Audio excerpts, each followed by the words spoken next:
Hello दोस्तों, कैसे हो आप सभी। स्वागत है आपका मेरे यूट्यूब चैनल में। आप देख रहे हैं बच्चों डीबी पाठशाला यानी कि डीएलएड पाठशाला। तो बच्चों, जैसा कि आप लोग जानते हैं कि डीएलएड पाठशाला में आपकी डीएलएड बीटीसी के सभी विषयों की पढ़ाई होती है, बिल्कुल ही फ्री। ठीक है, और बिल्कुल ही आसान भाषा में। चाहे आप हिंदी मीडियम के हो या फिर इंग्लिश मीडियम के, उससे कुछ फर्क नहीं पड़ता बच्चों, क्योंकि हम आपको पढ़ाते हैं इंग्लिश और हिंदी दोनों ही भाषा, ताकि आपको हर टॉपिक अच्छे से समझ में आ सके। अगर आप ढूंढ रहे हो कि डीएलएड के सभी विषयों के सटीक, सरल और पूरी तरह से नोट्स आधारित वीडियोस, तो आप बिल्कुल सही चैनल पे आ गए हो। जी हाँ बच्चों, तो आप एकदम बिल्कुल सही चैनल पे आ गए हो। चैनल को सब्सक्राइब कर लें, वीडियो को लाइक रखें, बेल आइकन दबा दें, शेयर करना ना भूलें, और हमारा टेलीग्राम चैनल DLED_पाठशाला को ज्वाइन करें। तो बच्चों, ये कंप्यूटर की क्लासेस आपकी सुबह 9 बजे चलती है। ठीक है, शाम को पहले चलती थी 7 बजे, अब वो उसका टाइमिंग चेंज हो गया है, 9 बजे कर दिया गया है।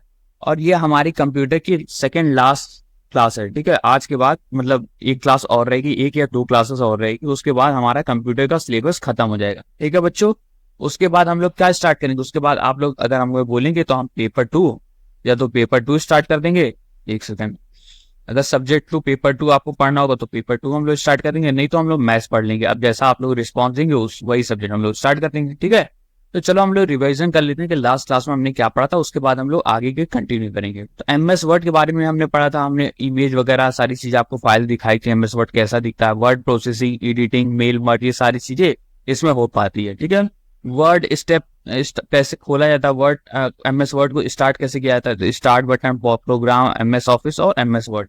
ठीक है, वर्ड कंपोनेंट में क्या क्या होता है आपका, title bar, file tab, ruler, zoom, status bar, ये सारी चीजें आपके वर्ड में कंपोनेंट होते हैं। ठीक है, टैब कौन कौन सा होता है, file tab, home tab, insert tab, shortcut keys भी शामिल।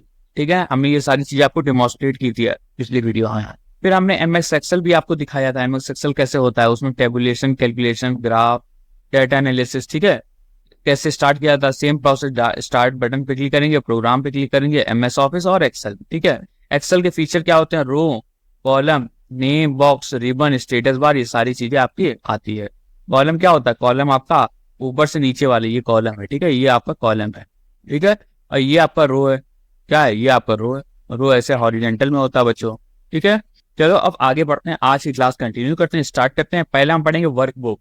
तो वर्कबुक क्या है, वर्कबुक जो है एक्सेल का ही फाइल है। जो पहला जो कोई भी शीट है, एक्सेल में कई सारी शीट, आप कई सारे पन्ने हो सकते हैं। ठीक है, तो एक एक पन्ने को ही वर्कशीट बोलते हैं। ठीक है, वर्कबुक बोलते हैं। तो वर्कबुक एक एक्सेल फाइल है जिसमें डाटा वर्कशीट में व्यवस्थित होता है। क्या होता है, वर्कशीट में व्यवस्थित होता है। एक वर्कबुक में 256 वर्कशीट तक हो सकती है, समझे। तो एक वर्कबुक है, पूरा बुक है वर्कबुक। ठीक है, फाइल है एक्सेल फाइल, उसमें 256 256 सीट हो सकती है। ठीक है, तो मतलब ऐसे समझ लो कि 256 पेजेस हो सकते हैं, वर्कशीट होती है। ठीक है, और डिफॉल्ट रूप से या एक वर्कशीट के साथ खुलती है। जब आप पहली बार खोलोगे तो यहाँ पे आपका नीचे पे यहाँ पे लिखा रहेगा, एक वर्कशीट लिखा रहेगा 1।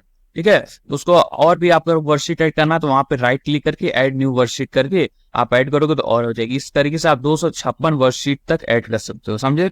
तो वर्कबुक एक आपका एक्सेल फाइल है जिसमें डाटा वर्कशीट में व्यवस्थित होता है। ये एक वर्कबुक जो है उसमें 256 256 वर्कशीट हो सकती है, और डिफॉल्ट रूप से या एक वर्कशीट के साथ खुलती है। ठीक है, समझ में आया। अब वर्कशीट क्या होता है, अब हमने आपको दिखाया था वर्कशीट, एमएस एक्सेल जब खोला था तो एक आपको ऐसी स्क्रीन दिख रही होगी जिसमें ये हॉरिजेंटल रो और वर्टिकल रो, यही तो आपका वर्कशीट है। यही क्या है, यही आपका वर्कशीट है। यहाँ पे ABCD लिखा रहता है, यहाँ पे 1 2 3 लिखा रहता है। ठीक है, तो वर्कशीट क्या है, वर्कशीट वह जगह है जहां डाटा रो और कॉलम में व्यवस्थित होता है, समझे। रो और कॉलम में व्यवस्थित होता है, वर्कशीट में डाटा सेल्स में स्टोर होता है। इसी एक खाने को क्या बोलते हैं, सेल बोलते हैं। कोई भी एक खाने को ये क्या बोलते हैं, सेल बोलते हैं। ठीक है, सेल बोलते हैं इसको। ठीक है, सेल्स, समझे। तो वर्कशीट वह जगह होती है जहां डाटा रो और कॉलम में व्यवस्थित होता है, वर्कशीट में डाटा आपका सेल्स में स्टोर होता है। ठीक है बच्चों, समझ में आया। इसकी मुख्य विशेषताएं देख लेते हैं। तो रो कितने होते हैं, हमने पहले ही बताया था आपका एक्सेल में 10,48,576 तक रो हो सकती है। ठीक है, कॉलम कितने होते हैं, 16,384। ठीक, कॉलम होते हैं A से Z, और A से Z तक होता है, ये हो गया आपका 26। फिर उसके बाद AA, AB, इस तरीके से आपका XFD तक। ठीक है, तो टोटल 16,384 कॉलम होते हैं, ये याद कर लीजिएगा। और रो कितने होते हैं तो कॉलम कितने होते हैं, कभी कभार ऑब्जेक्टिव में पूछा जा सकता है। ठीक है, अब सेल क्या होता है, सेल हमने बताया एक खाना जो होता है जिसमें हम डाटा स्टोर करते हैं एक एक खाने में। तो रो और कॉलम के मिलने से एक बॉक्स बनता है। क्या बनता है? एक बॉक्स बनता है, एक बॉक्स बनता है। उसे ही सेल कहते हैं। इसी में हम डाटा इनपुट करते हैं, ठीक है, यहाँ इनपुट कर दिया, फिर एक यहाँ सेल बना, इसमें हमने कुछ इनपुट कर दिया, लिख दिया, फिर इधर डाटा सेल बना। तो कई सारे सेल मिल करके पूरा वर्कशीट बनता है, समझे। और सेल बनता कैसे है? जब डाटा और जब रो और कॉलम आपस में मिलते हैं, कोलाइड करते हैं, ठीक है, यानी काटते हैं एक दूसरे को, तो अपने आप वो क्या हो जाता है? अपने आप सेल बन जाता है। देखो अपने आप ही चौकोर खाना बन गया, ये सेल बन गया। क्या बन गया? सेल बन गया, ठीक है। ये भी सेल है, ये भी सेल है, समझे, सब सेल है। समझ में आया बच्चों? समझ में आया कि नहीं क्या होता है इसका? मैंने आपको डायग्राम और जो एप्लीकेशन था उसको मैंने खोल करके दिखा दिया था। अगर आप चाहेंगे तो मैं फिर से अभी दिखा दूंगा, ठीक है।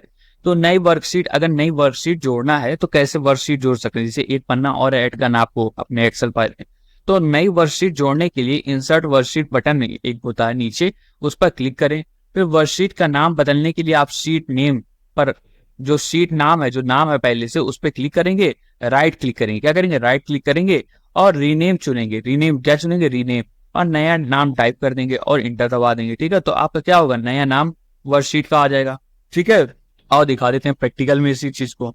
आ जाइए बच्चों, ये देखिए, ये हमने क्या खोल दिया, एक सेकेंड, हमने क्या खोला? ये आपका हमने खोल दिया, एक एक्सेल शीट खोल दिया, ठीक है। एक्सेल फाइल हमने खोल दिया, इसमें हमने एक वर्कबुक ओपन कर लिया, ठीक है। वर्कबुक का नाम क्या है? बुक वन, बुक वन ये नाम है, ठीक है ना। ये हमारे एक्सेल फाइल का नाम है, बुक वन एक्सेल, ठीक है।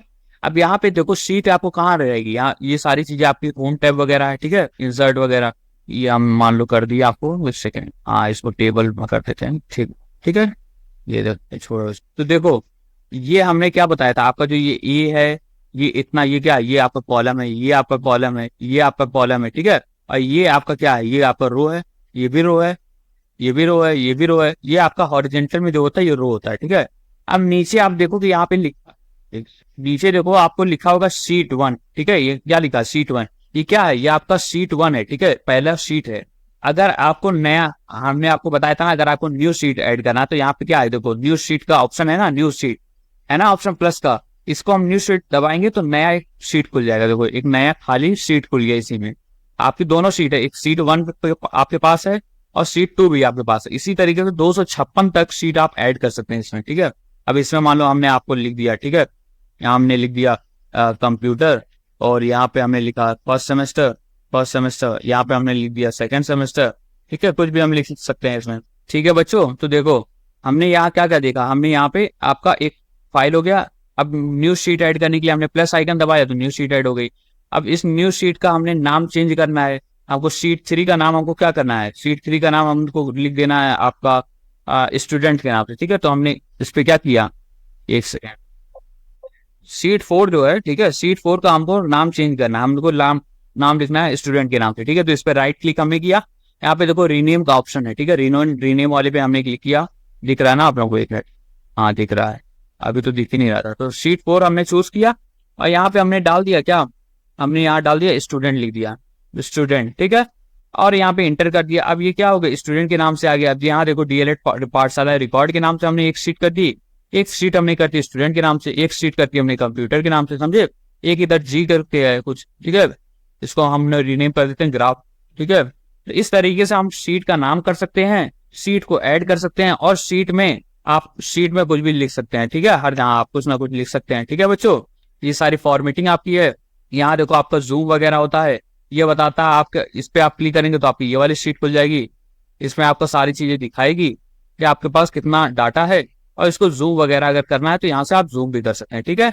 समझ में आया कि नहीं बच्चों? देखो अच्छे से समझाया आपको कि एक्सेल कैसे दिखता है आपका वर्कशीट, ठीक है।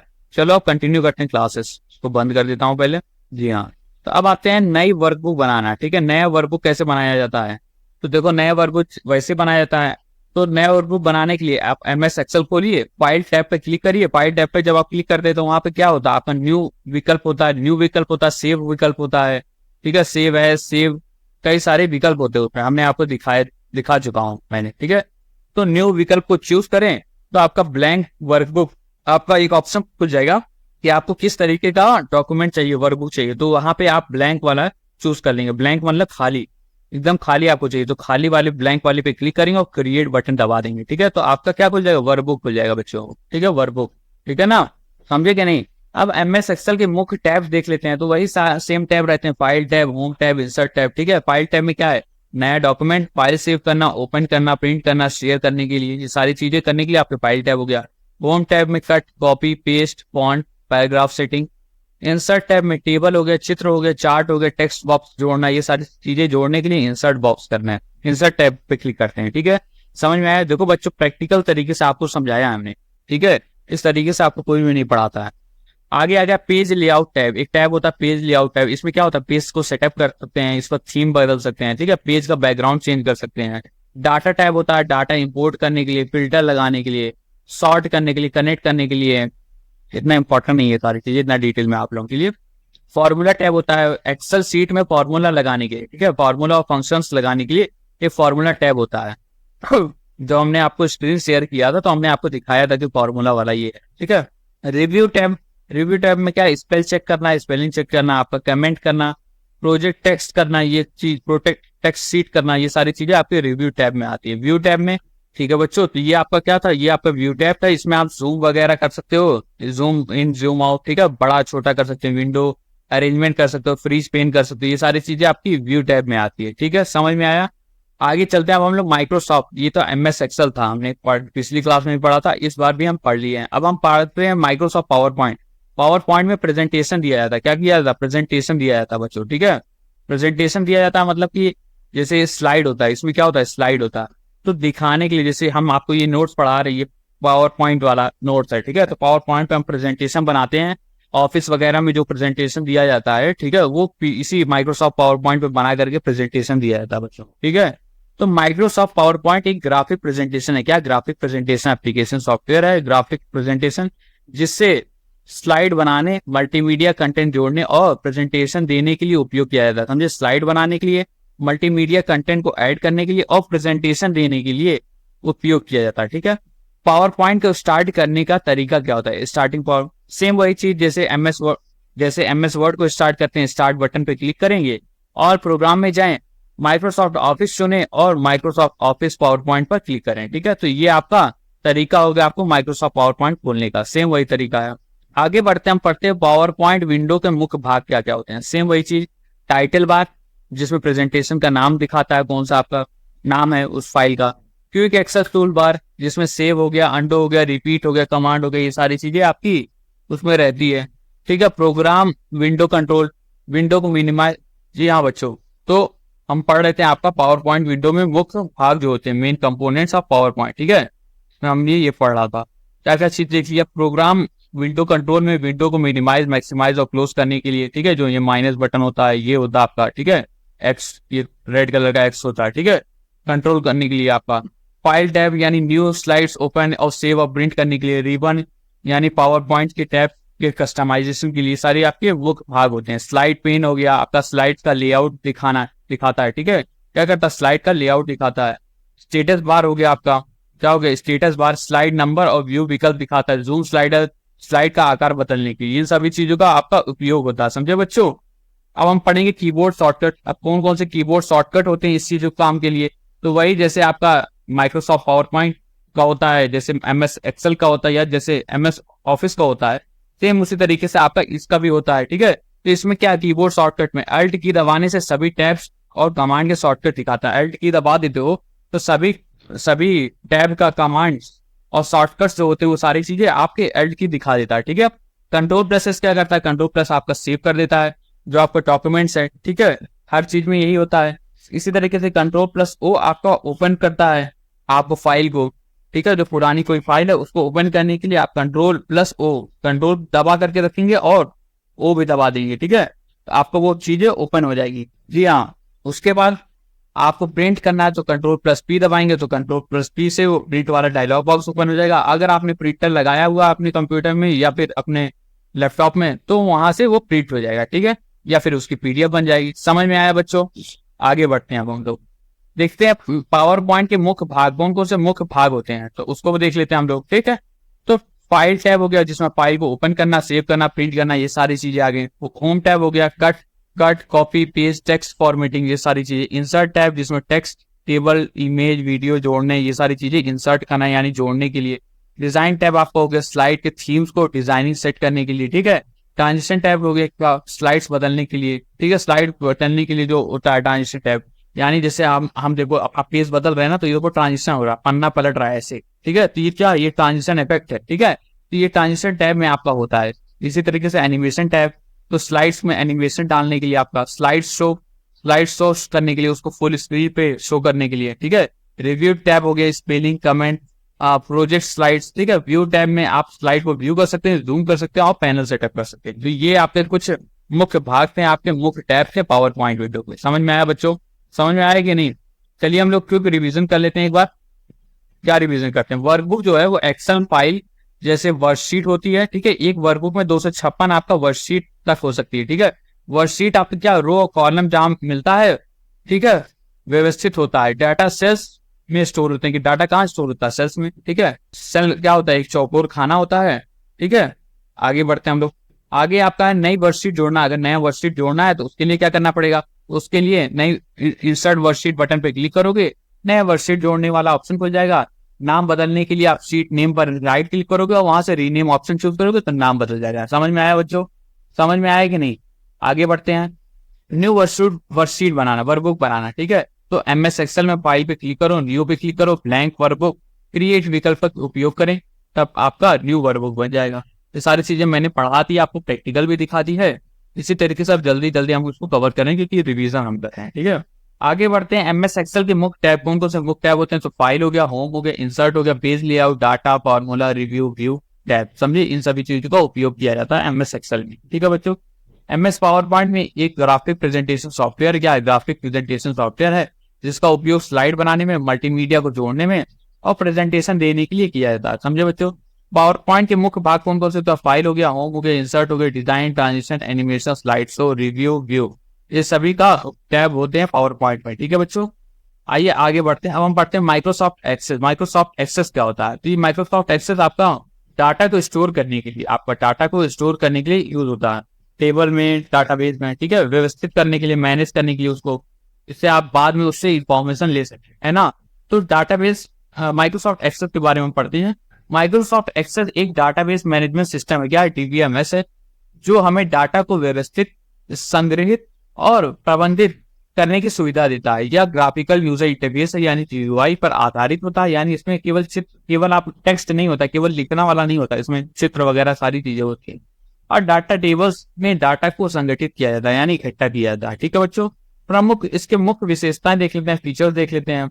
डाटा एंट्री कर सकते हैं और अपडेट कर सकते हैं, ठीक है। तो एक्सेस में आसानी से डाटा को फीड किया जा सकता है, एंटर किया जा सकता है और अपडेट किया जा सकता है, ठीक है। इसमें डाटा टेबल्स में डाटा व्यवस्थित रूप से स्टोर किया जाता है। क्या किया जाता है? डाटा टेबल्स होता है, उसमें डाटा को व्यवस्थित रूप से इसको स्टोर किया जाता है, ठीक है।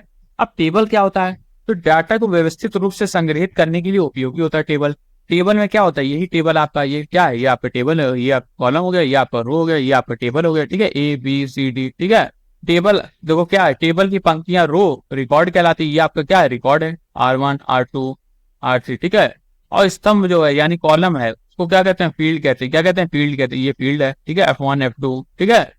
प्राइमरी की, प्रत्येक टेबल में एक प्राइमरी की होती है, एक प्राइमरी की होती है जो प्रत्येक रिकॉर्ड को यूनिक बनाती है। क्या करती है? यूनिक बनाती है।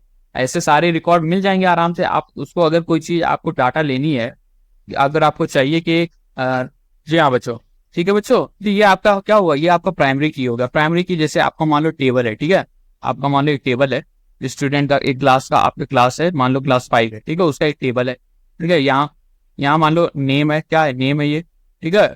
ये आपका रोल नंबर है, ठीक है, रोल नंबर है। ये आपका क्लास है और ये आपका मोबाइल नंबर है, ठीक है। अब यहाँ पे डाटा एंट्री है, ठीक है, डाटा एंट्री। यहाँ पे एक लड़का जिसका नाम A है और इसका रोल नंबर 1 है, क्लास इसका मान लो 5 है, मोबाइल नंबर कुछ है इसका, ठीक है। दूसरा लड़का B है, उसका भी रोल नंबर उसका 2 है, क्लास उसके 5 है और मोबाइल नंबर उसका है। तीसरा एक लड़का है, तीसरा लड़का है, उसका भी नाम A है, क्योंकि नाम तो सेम ही हो सकता है, ठीक है। रोल नंबर उसका 3 है, ठीक है, क्लास उसका 5 है और मोबाइल नंबर उसका कुछ है, ठीक है। अब मुझे अगर चाहिए डाटा कि मुझे A का, हमको B का चाहिए कि B का हमको इन्फॉर्मेशन दे दो, B नाम का जो लड़का उसका हमको इन्फॉर्मेशन दे दो, उसका रोल नंबर, उसका नाम, उसका क्लास और मोबाइल नंबर। तो हम B वाला को निकाल लेंगे, हम B से सर्च करेंगे तो हमको B एक ही है, इस साथ एक हमको मिल जाएगा। लेकिन अगर हमको A वाले का निकालना है हमको ए वाले का अगर निकालना है कि ए वाली लड़की का हमको इन्फॉर्मेशन दे दो, तो हमारे पास दो इन्फॉर्मेशन आ जाएगी, ठीक है। एक हमको आ जाएगा ए जिसका रोल नंबर 1 है, वो 5 में है, उसका मोबाइल नंबर ये है, और एक दूसरी हमको इन्फॉर्मेशन में आएगी जो जिसका रोल नंबर है 3, उसका नाम भी ए है, और उसका क्लास 5 है, उसका रोल नंबर, उसका जो मोबाइल नंबर है वो दूसरा है, ठीक है। तो अब हमको दो आउटपुट मिल गया, हमको चाहिए था तो एक ही, तो उसके लिए हम क्या करेंगे, रोल नंबर को हम प्राइमरी की बना देंगे। क्या बना देंगे, रोल नंबर को हम प्राइमरी की बना देंगे, क्योंकि रोल नंबर जो है वो यूनिक है, सबका अलग अलग होता है। ऐसा नहीं है कि सबका रोल नंबर सेम हो सकता है, नाम तो सेम हो सकता है, रोल नंबर सेम नहीं हो सकता, ठीक है। तो रोल नंबर को हम प्राइमरी की बना देंगे, जिससे हम डिस्टिंग्विश कर सकते हैं, आइडेंटिफाई कर सकते हैं यूनिक चीजों को, ठीक है। अब हम इस तरीके से सर्च करेंगे, क्वेरी लिखेंगे, कोडिंग लिखेंगे कि जिस लड़के का रोल नंबर 1 है, ठीक है, वो लड़के का डिटेल हमारे पास आ जाए। तो हमारे पास क्या डिटेल आएगी, ए नाम ए का, क्लास 5 में पढ़ता है, उसका रोल नंबर 1 है, उसका मोबाइल नंबर ये, ठीक है। अगर हमको चाहिएगा कि रोल नंबर 3 का हमको डिटेल दो, तो रोल नंबर 3 वाला हमारा आ जाएगा, समझे। तो एक ही आएगा। तो इसी का काम होता है आपका प्राइमरी की का, ठीक है। तो प्राइमरी की क्या होती है, प्रत्येक टेबल में एक प्राइमरी की होती है, जो प्रत्येक रिकॉर्ड को, हर रो को आइडेंटिफाई यानी यूनिक तरीके से उसको कर देती है, आइडेंटिफाई करती है, ठीक है।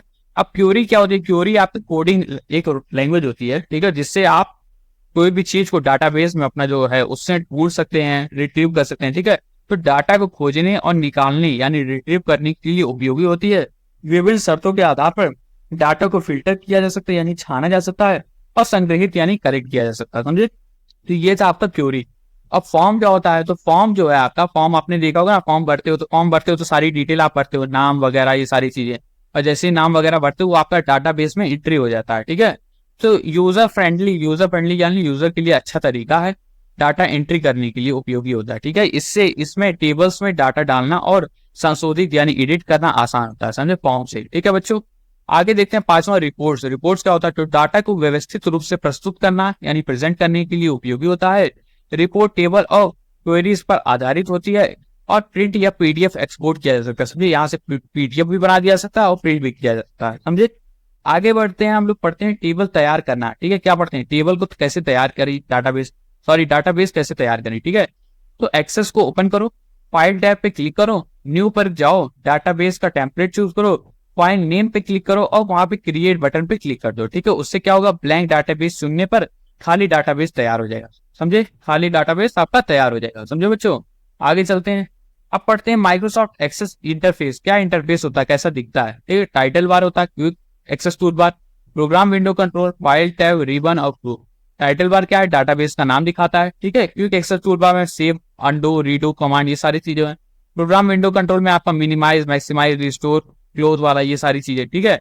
फाइल टैब में आपका क्या, ओपन, सेव, प्रिंट करना। रिबन में टेबल टैब्स के तहत विभिन्न कमांड्स के समूह को रिबन में आता है। ग्रुप में रिबन के अंदर कमांड्स को वर्गीकृत यानी कैटेगराइज करता है, समझे। ये आपका ग्रुप हो गया, समझ में आया बच्चों।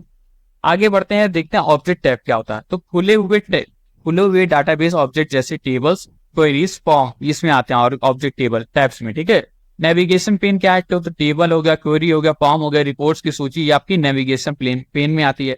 फिर आता है dialogue box launcher. Dialogue box launcher क्या है, किसी भी ग्रुप से जुड़े एडवांस सेटिंग को खोलने के लिए आपका डायलॉग बॉक्स लॉन्चर वाला ऑप्शन होता है। स्टेटस बार वर्तमान स्थिति और व्यू मोड दिखाता है, क्या कहता है, व्यू मोड दिखाता है बच्चों। तो ये था बच्चों आज की क्लास, मतलब इसके बारे में। आगे हम लोग पढ़ेंगे कि डाटा शीट में व्यू में टेबल बनाना है, यानी creating a table in data sheet view, ठीक है। तो चलो इसको भी देख लेते हैं कैसे बनाया जाता है। आपका क्रिएट टैब पर क्लिक करो, ठीक है। टेबल ग्रुप में टेबल चुनोगे, डाटा शीट में व्यू में नई टेबल दिखाई देगी, प्राइमरी की उसमें से सेट कर लो जो यूनिक रहेगा, और Ctrl+S दबा कर टेबल को सेव कर दिया जाता है। ये आपका टेबल बनाना डाटा शीट व्यू में, ठीक है। प्राइमरी की हमने आपको बताया, तो ये टेबल की फील्ड में ऐसा डाटा जो प्रत्येक रिकॉर्ड को यूनिक बनाती है, क्या बनाती है, यूनिक होती है, ठीक है। इसे पहचान करता यानी आइडेंटिफायर के रूप में उपयोग किया जाता है, समझ में आया ना, हमने आपको एग्जाम्पल से समझाया था, ठीक है। आगे बढ़ते हैं, फील्ड्स व्यवस्थित करना। क्या करना, व्यवस्थित करना। तो टेबल्स में फील्ड को व्यवस्थित स्थिति बदली जा सकती है। क्या टेबल्स में फील्ड की जो होती है स्थिति जो होती है उसको बदली जा सकती है। नए फील्ड जोड़ने के लिए प्लस वाले पे क्लिक करें, और पुराने फील्ड को जोड़ने के लिए माइनस वाले पे क्लिक करें, समझे। तो ये आपका क्या होगा, फील्ड्स को ऑर्गेनाइज करना यानी व्यवस्थित करना। अब हम देखते हैं डाटाबेस फाइल खोलना, किस तरीके से डाटाबेस फाइल खोलते हैं। तो फाइल बटन पे क्लिक करें, ओपन क्लिक करें, और मनचाही डाटाबेस फाइल को चुने और ओपन कर लें। वही सेम तरीका जो MS वर्ड वगैरह, ठीक है। तो ये था बच्चों आज की क्लास। आशा करता हूँ आप लोग को अच्छी लगी होगी, समझ में आया होगा। चलिए एक बार हम लोग क्विक रिवीजन कर लेते हैं, ठीक है। तो एक्सेस क्या है? एक्सेस क्या है? एमएस एक्सेल आपका डाटा डीबीएमएस है, डाटाबेस मैनेजमेंट सिस्टम है, जो आपका जीयूआई पर आधारित है, यानी ग्राफिकल यूजर इंटरफेस पे, ठीक है। डाटा को टेबल्स में स्टोर किया जाता है, जिसमें रो आपका रिकॉर्ड कहलाता है, कॉलम आपका क्या कहलाता है? फील्ड कहलाता है। प्राइमरी की क्या करती है? प्रत्येक रिकॉर्ड को यूनिक बनाती है। क्या करती है? रिकॉर्ड को यूनिक बनाती है। रिकॉर्ड ये रो है, ठीक है। क्वेरी क्या होता है? क्वेरी से डाटा खोजा जाता है और फिल्टर किया जाता है। फॉर्म से यूजर फ्रेंडली एंट्री होती है डाटा की। रिपोर्ट से डाटा को आकर्षित ढंग से प्रेजेंट किया जाता है। नया डाटाबेस बनाने के लिए फाइल न्यू और क्रिएट पे क्लिक करें, ठीक है। डाटा शीट में व्यू में टेबल बनाने के लिए कंट्रोल+S से सेव किया जाता है।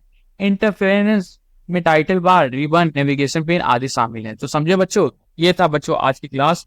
कल हमारी लास्ट क्लास रहेगी, जिसमें हम पढ़ेंगे डाटा सिक्योरिटी के बारे में। समझे बच्चों, क्या पढ़ेंगे? डाटा सिक्योरिटी के बारे में। आशा करता हूँ बच्चों आपको वीडियोस अच्छी लगेंगी, पसंद आई होगी। वीडियो को लाइक कर दें, चैनल को सब्सक्राइब करते हैं, बेल आइकन दबाना ना भूले, ठीक है। मिलते हैं हम लोग नेक्स्ट वीडियो में, तब तक के लिए धन्यवाद। और कल हमारी कंप्यूटर की लास्ट क्लास होगी, तो आप लोग अटेंड कर लीजिएगा। कल हम आपको फिर पूरी पीडीएफ क्लास की, कंप्यूटर की पीडीएफ दे देंगे, ठीक है। फिर मंडे से या सैटरडे से, जैसा आप लोग बोलेंगे, हम नया बैच स्टार्ट कर देंगे, मतलब नया सब्जेक्ट, या तो पेपर 2 पढ़ेंगे या तो मैथ्स पढ़ेंगे, ठीक है। चलो फिर मिलते हैं नेक्स्ट वीडियो में, तब तक के लिए धन्यवाद आप सभी का, ठीक है। बाय।